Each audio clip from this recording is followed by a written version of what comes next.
आए थे हरिभजन को ओटन लगे कपास, खोदा पहाड़ निकली चुईया। शहीदों की चिताओं पर खड़ी कांग्रेस जिसने भारत को विभाजित किया, आज राहुल गांधी के बयान से मुझे लड़खड़ाती हुई नजर आई। सभापति महोदय, ये संविधान की बात करती हुई नजर आई और मैं 1976 का ये पूरा डिबेट लेकर आया। ये संविधान कैसे कांग्रेस ने तार-तार किया, इसका कोई जवाब नहीं। केवल संविधान की ऐसे किताब नहीं होता है कि शिकारी आएगा, जाल बिछाएगा, दाना डालेगा, उसमें कोई फंसना नहीं। उसी तरह से सभी जो है फंस गए चिड़िया।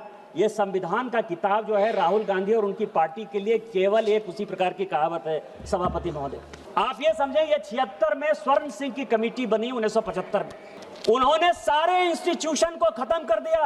अध्यक्ष महोदय, जिसके लिए आज फिर से लगे हुए हैं। इस संविधान में 121 बार राष्ट्रपति का जिक्र है। इस संविधान में 121 बार राष्ट्रपति महोदय का जिक्र है। आपको आश्चर्य होगा कि एक संशोधन के माध्यम से राष्ट्रपति के सारे अधिकार को कांग्रेस ने खत्म कर दिया।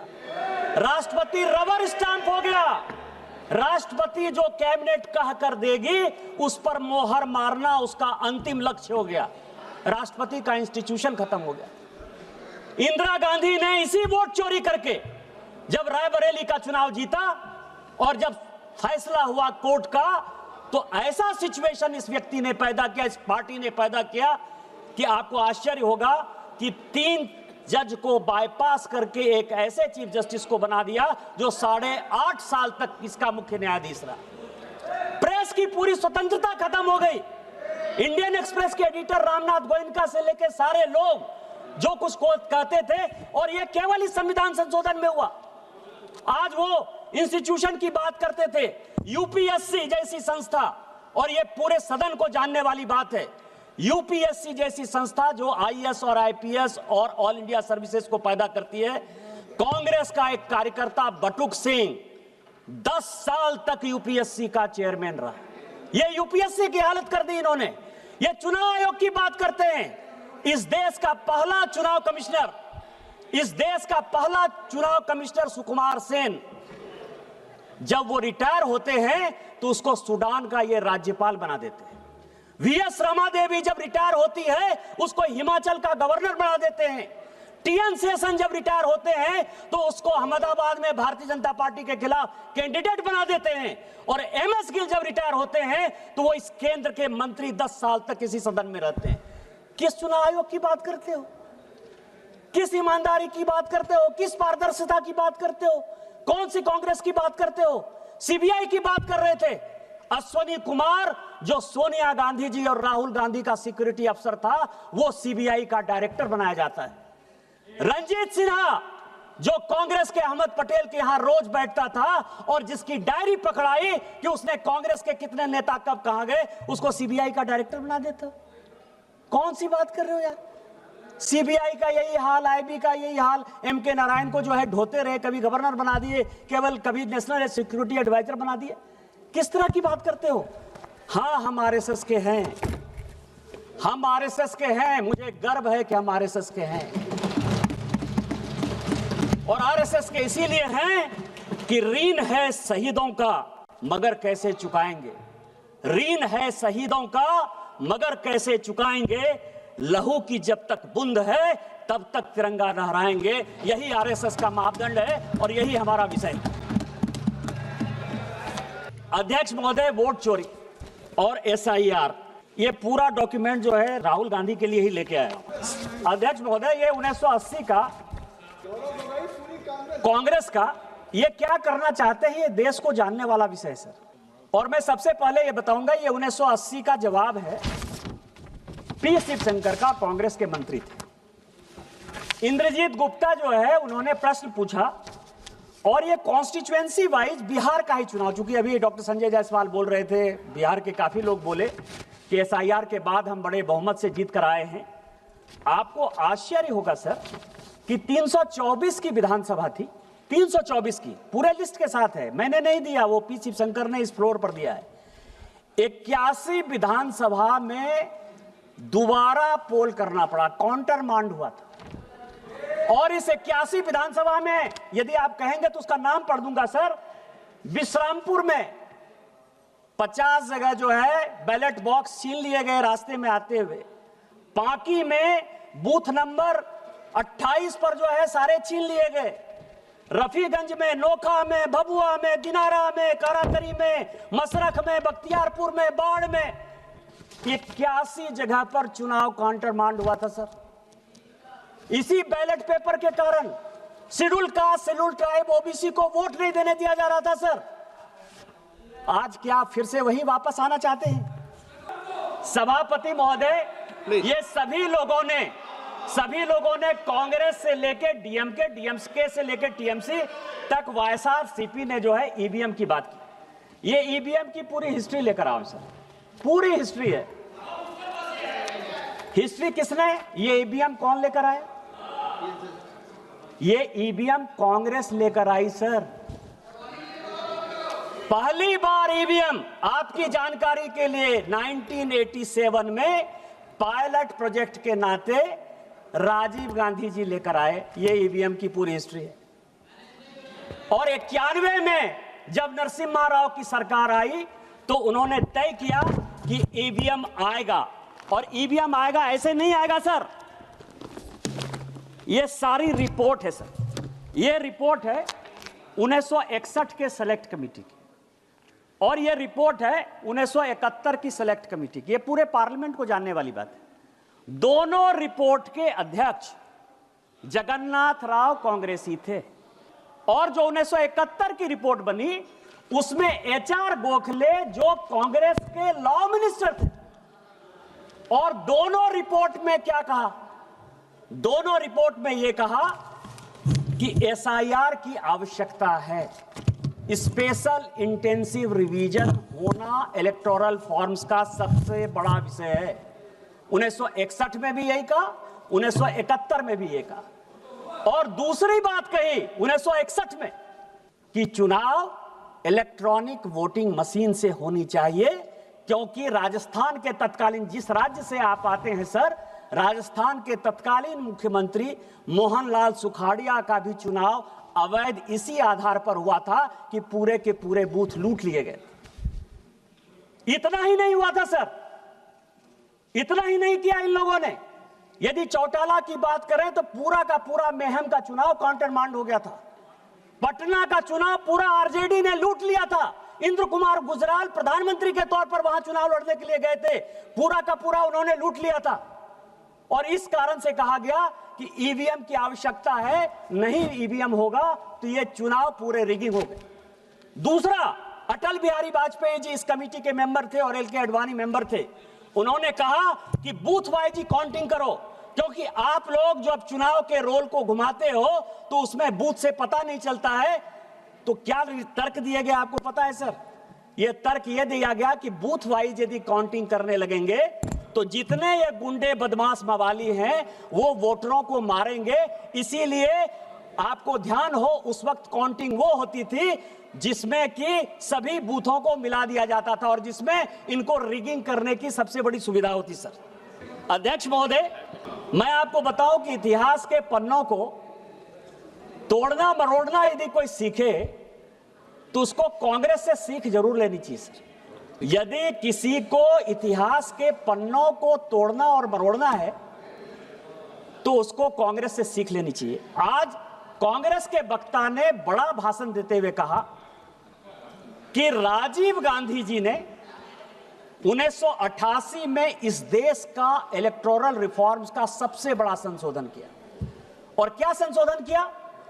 21 साल जो उम्र थी उस उम्र को 18 साल कर दिया।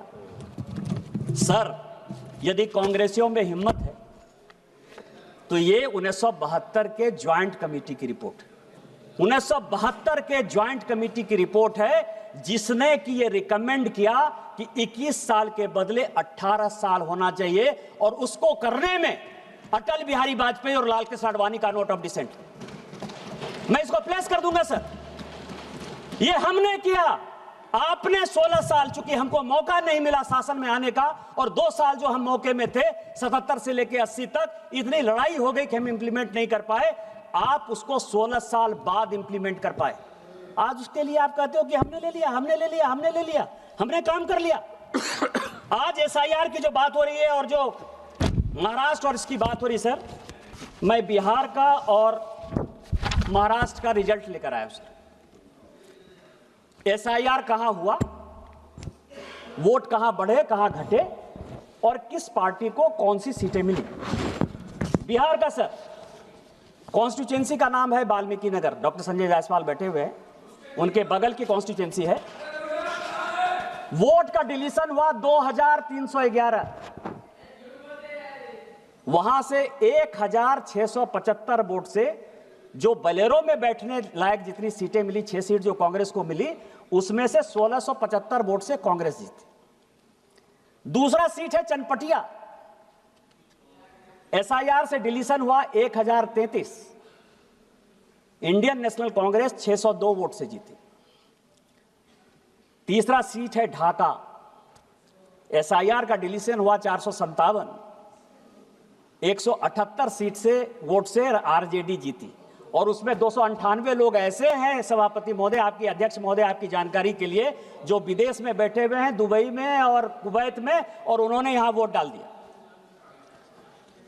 चौथी सीट है फारबिसगंज, एसआईआर का डिलीशन हुआ 1400, 221 वोट से कांग्रेस जीती। पांचवी सीट है बलरामपुर, जिसमें 1468 डिलीशन हुआ और हम जीते एलजेपी रामविलास 389 वोट से। इसके बाद सीट है रामगढ़, 1197 वोट से डिलीशन हुआ, 30 वोट से बहुजन समाज पार्टी जीती। और इसके बाद सीट है जहानाबाद, जहां 1832 वोट एसआईआर से डिलीशन हुआ, 793 वोट से आरजेडी जीती। हम हारने वाले हैं सर, लेकिन हम इस देश के लिए, दलितों के लिए, पिछड़ों के लिए, शेड्यूल कास्ट के लिए, शेड्यूल ट्राइब के लिए हम वोट की राजनीति नहीं करते। हम राजनीति देश की करते हैं कि जो लोग एसआईआर में, मेरे माँ पिताजी का नाम कटा, मेरे माँ पिताजी गांव में नहीं थे, मेरे माँ पिताजी शहर में रहते हैं, मेरे साथ दिल्ली में रहते हैं, उनका नाम कटा, और मुझे खुशी है कि उनका नाम कटा, क्योंकि वो दिल्ली में रहते हैं तो किसी कीमत पर बिहार में वोट देने के अधिकारी नहीं थे। 70 साल का एसआईआर है क्या सर? 70 साल का एक आदमी तजीमुल, मैं आपको नाम कहता हूं क्योंकि मुझे पार्टी ने प्राणपुर का इंचार्ज बनाया था सर। एक मुझे खबर मिली, मैं उसके घर पर गया, तजीमुल नाम था। 70 साल में वो आदमी आकर कहता है कि मैं वोटर लिस्ट में अपना नाम डालना चाहता हूं। इलेक्शन कमीशन ने पूछा कि 18 साल जब वोटिंग का राइट हो गया तो आप 70 साल तक क्या कर रहे थे? 2020 के वोटर नहीं, 2015 के वोटर नहीं, 2010 के वोटर नहीं, 2005 के वोटर नहीं। तो क्या आपको लगता है कि ये देश जो है वो बांग्लादेशी वोटरों से जो है बिहार का चुनाव होगा, देश का चुनाव होगा? यदि तजीमुल, मैं नाम बता रहा हूं, मैं आजिम नगर का तजीमुल है, मैं नाम बता रहा हूं, पप्पू यादव बैठो, आप बैठो, मैं नाम बता रहा हूं, आजम नगर का तजीमुल है जो 70 साल में जो है बनना चाहता था। बैठो जनाब। तीसरा सर, महाराष्ट्र की बात है सर। महाराष्ट्र में कलवा एक सीट है सर, वोटर बढ़े 41,000। सुप्रिया सुले जी के पार्टी के जितेंद्र आहवाट जीते 96,000 वोट से। भिवंडी वोट बढ़ा 37,000। 52,000 वोट से रईस कसाम शेख चुनाव जीते सर। खेड अलांदी 23,000 वोट बढ़ा, 51,000 वोट से बाबाजी रामचंद्र काले जीते। मेरे पास पूरी लिस्ट है, मेरे पास 100 जगह की लिस्ट है। यदि कहेंगे तो मैं प्लेस कर दूंगा, इतना समय में लेना नहीं चाहता, लेकिन मैं ये कह रहा हूं यदि वोट इंक्रीज हुआ तो फायदा महायुति को हुआ। एसआईआर में वोट यदि डिलीट हुआ तो फायदा आरजेडी कांग्रेस को हुआ। इसके बाद भी आपको जो है एसआईआर खराब लग रहा है। एसआईआर क्यों ये विरोध कर रहे हैं सर, उसके पीछे का रीजन मैं आपको बता देता हूं। जो कल माननीय प्रधानमंत्री जी ने कहा, ये किताब लेकर आया हूं sir, Indian national Congress and the Muslims.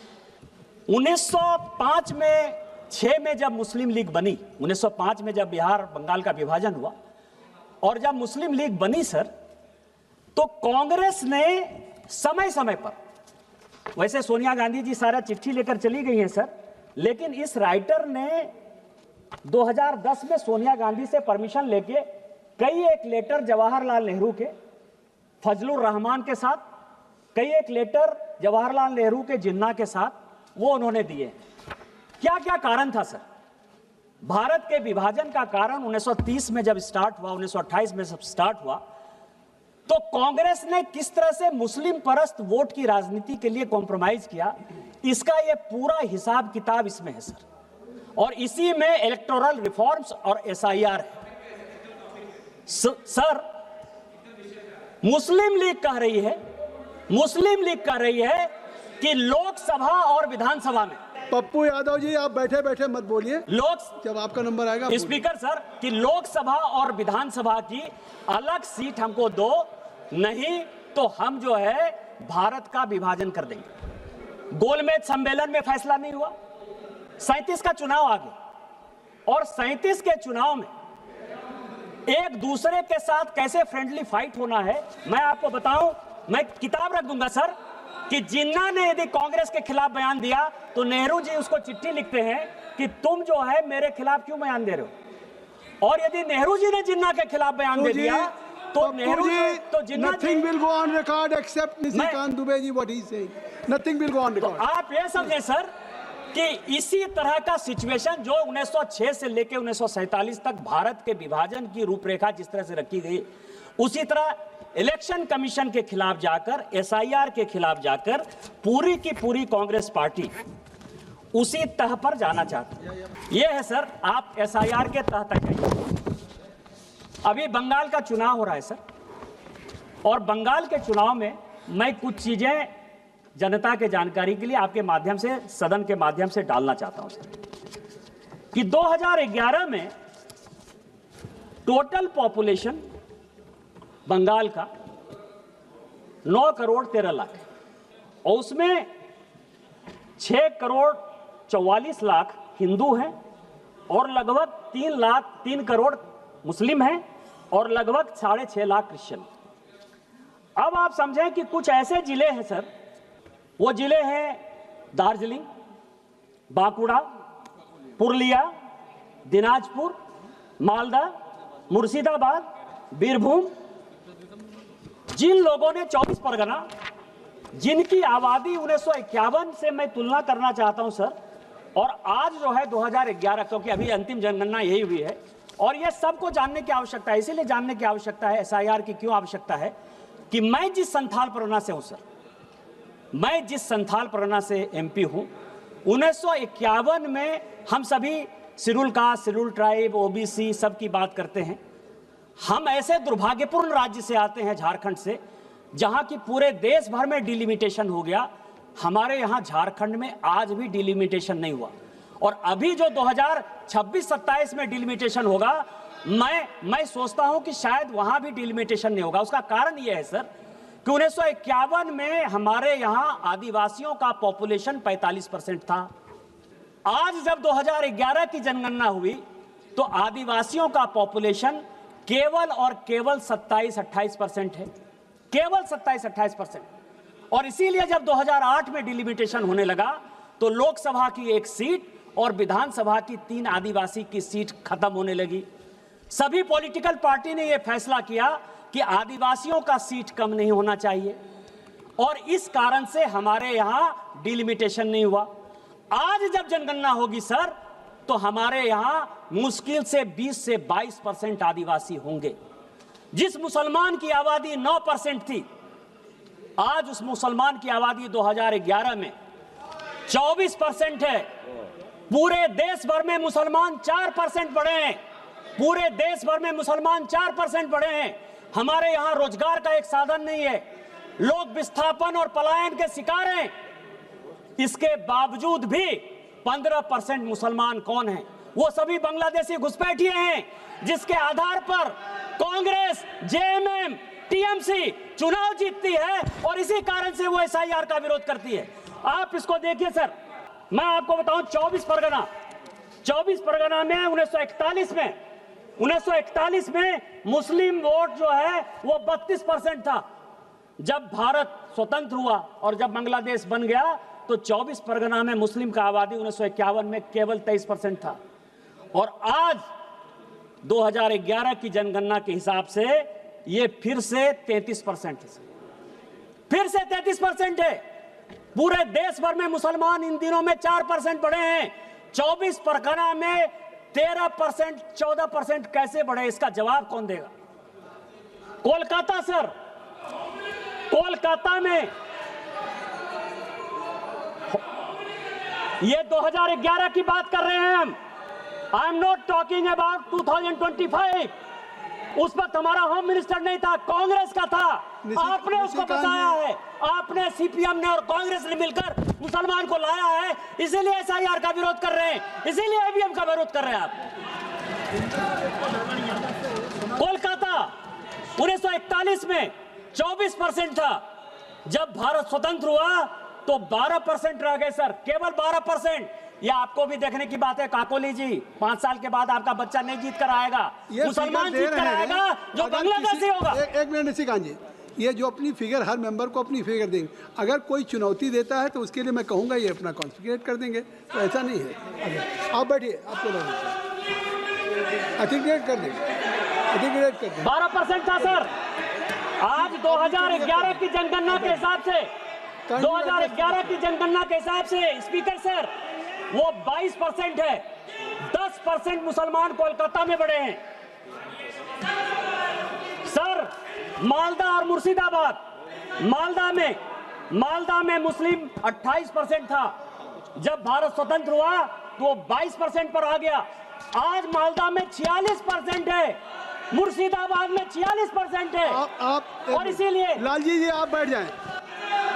24 नवंबर 1980 लाल कृष्ण आडवाणी जी का प्रश्न है इलेक्टोरल रिफॉर्म्स, और वो कह रहे हैं सर, अभी राहुल गांधी जी बड़ा लंबा बोल कर गए कि प्रधानमंत्री जी मेंबर हैं, अमित शाह जी मेंबर हैं, मैं अकेले मेंबर हूं, मेरी बात नहीं सुनी जाती है। ये 24 नवंबर 1980 का लाल कृष्ण आडवाणी का पार्लियामेंट में इलेक्टोरल रिफॉर्म्स पर क्वेश्चन है सर, और उसका जवाब शिवशंकर जी देते हैं। शिवशंकर जी ये देते हैं, रिकॉर्ड का चीज है सर, कि चुनाव आयोग बहुत ही ईमानदारी से काम कर रहा है, इसीलिए अपोजिशन के किसी नेता को उसके सिलेक्शन प्रोसेस में इन्वॉल्व करने की आवश्यकता नहीं। 1950 से लेकर 2014 तक आप जो है लगभग 64 साल तक आपने जिसको चाहा चुनाव आयोग का अधिकारी बैठा दिया। मदर टेरेसा पर जिस आदमी ने किताब लिखा, जो ज्वाइंट सेक्रेटरी के लिए एमपैनल नहीं हुआ, एडिशनल सेक्रेटरी के लिए एमपैनल नहीं हुआ, सेक्रेटरी के लिए एमपैनल नहीं हुआ, वो नवीन चावला चीफ इलेक्शन कमिश्नर हो गया। केवल मदर टेरेसा का जो है, केवल क्रिश्चियनिटी को जब बढ़ा रहा था, केवल उसके आधार पर आपने चुनाव आयोग बना दिया। एमएस गिल, जिसने की राहुल, जब Sonia Gandhi ji office of profit के चक्कर में फंस गई और लगा कि ये दीवार हो जाएंगी, 6 साल के लिए चुनाव लड़ने के लिए काबिल नहीं रहेंगी, उस एमएस गिल को आपने जब बचाया, उसने उसके रिटायर होते ही 10 साल तक उसको ढोते रहे, आप केंद्र में मंत्री बनाए रखे। आज आप जो है 100 चूहे खा के बिल्ली चले हज को। हमने तो कम से कम एक कमेटी बना दी कि कम से कम आपको चुनाव आयोग के घोषणा के पहले, यदि आपको लगता है कि बात नहीं सुनी जाती है, तो चुनाव आयोग के घोषणा के पहले आपको लिस्ट भेज देते हैं। आप उस कमेटी के सदस्य होते हो, कम से कम नोट ऑफ डिसेंट आप लिख देते हो। हम लोगों के नेता को सर, चाहे वो अटल जी हो, चाहे आडवाणी जी हो, चाहे मोदी जी हो, चाहे अमित शाह जी हो, चाहे सुषमा जी हो, जब वो लीडर ऑफ द पार्टी थी, मुख्यमंत्री थी, तो उसको तो अखबार से ही पता चलता था ना सर। 1980 में आपने कहा कि introduction of electronic gadget for the purpose of exercise of votes हम इंप्लीमेंट करने वाले हैं।